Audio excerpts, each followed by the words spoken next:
Alors la gamme de sol majeure, jusqu'en 5e position.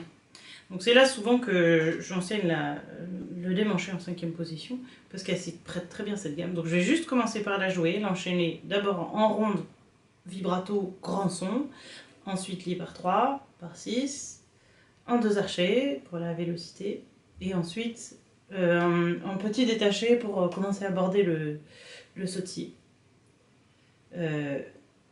Pour les rondes, on va mettre un métronome pour être bien calé sur le même tempo.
Alors lié par 3 maintenant. 1, 2, 3.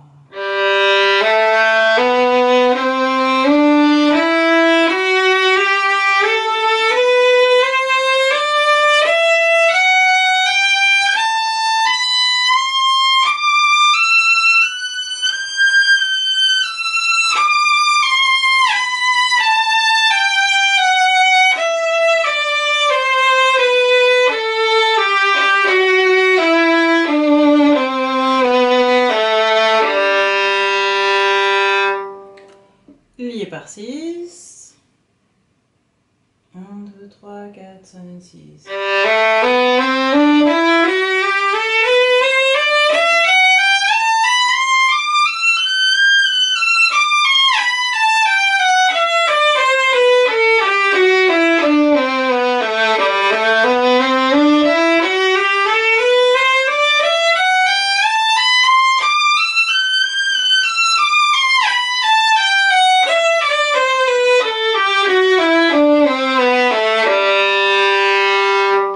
Par 3 et en ronde, vous pouvez le faire en canon avec la vidéo, c'est-à-dire partir 2 notes après, par exemple, ça fait la tierce pour les rondes, 3 notes après, ça fait la quarte. Alors évidemment, quand c'est lié par 3, il vaut mieux partir 3 notes après, c'est-à-dire être en même temps sur les liaisons,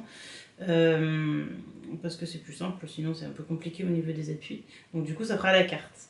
Et par 6, c'est bien de le faire 2 fois parce qu'on arrive en poussant, donc du coup, comme ça, on retombe sur nos pieds. Alors ensuite, le petit détaché, donc ça c'est un travail qui va permettre de... Ah oui, j'ai pas encore fait le lié en 2 archets. Donc en 2 archets, on garde toujours la pulsation par 6, mais on va plus vite et on fait toute la montée dans un sens, la descente dans l'autre. 1, 2, 3, 4, 5, 6, 1, 2, 3, 4, 5, 6, 1, 2, 3, 4, 5, 6, 1, 2, 3, 4, 5, 6.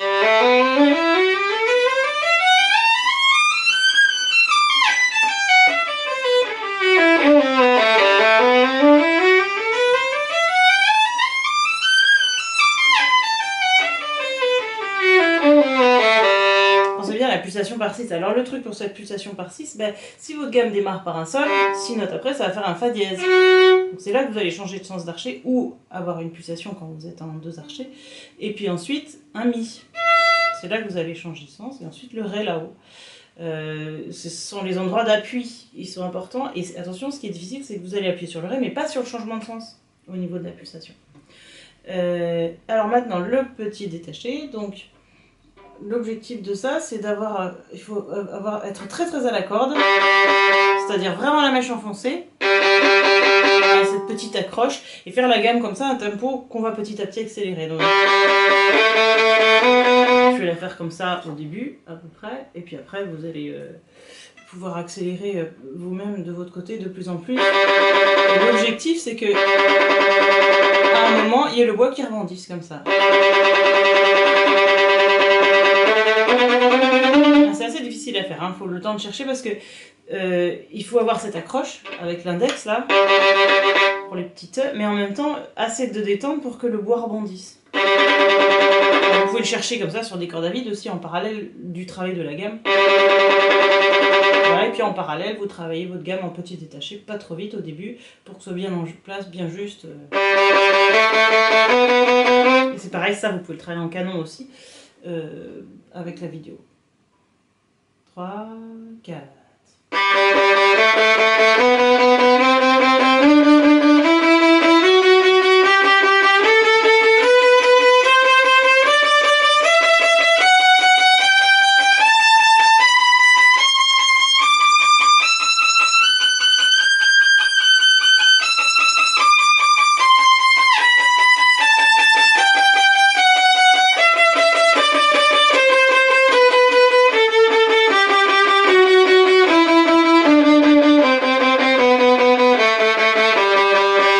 Voilà, ça c'est pour aborder ce coup d'archet qu'on appelle le sautiller, donc quand le bois rebondit. Alors attention aussi, plus vous allez aller vite, plus vous allez être gêné par les changements de corde.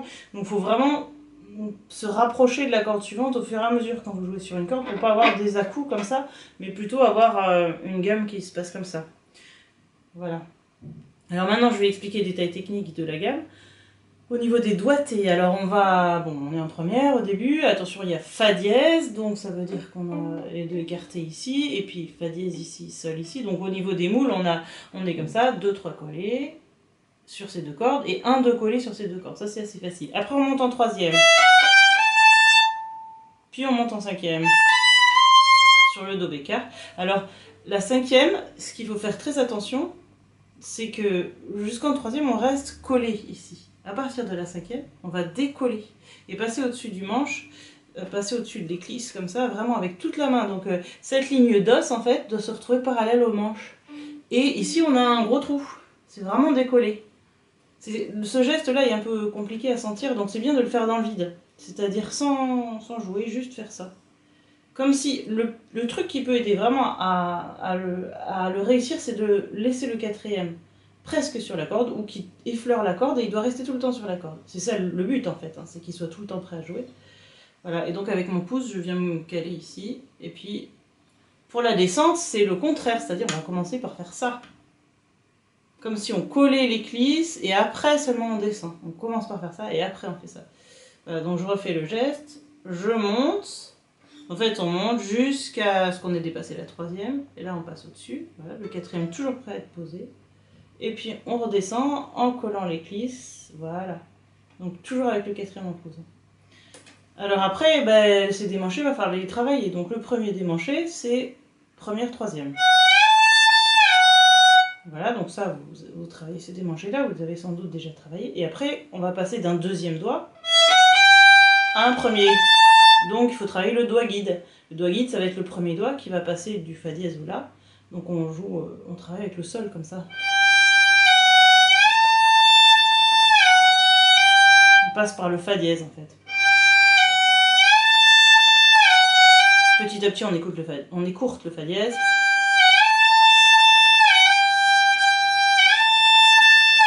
Puis on l'enlève complètement.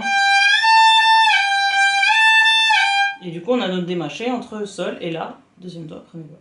Pareil pour la cinquième, alors cette fois le démanché il va être entre la et do bécard, et c'est petit finalement.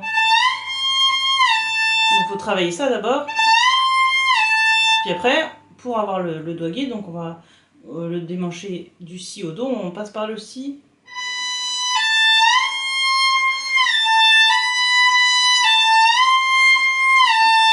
On écourte le la.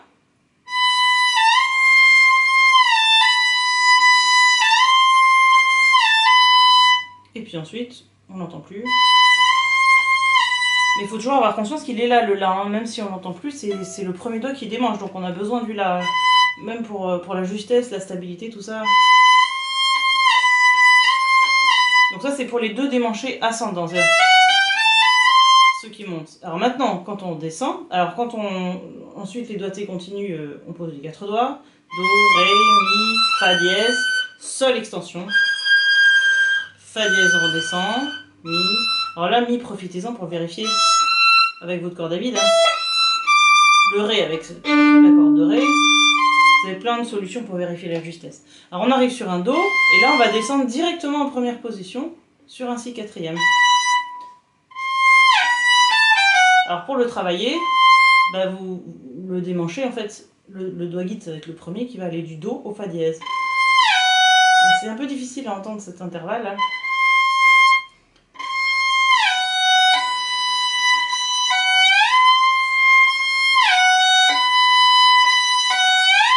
Faut chanter en fait, un do, fa dièse, si.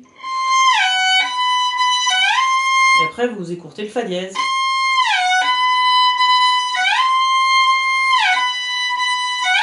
Puis après on n'entend plus.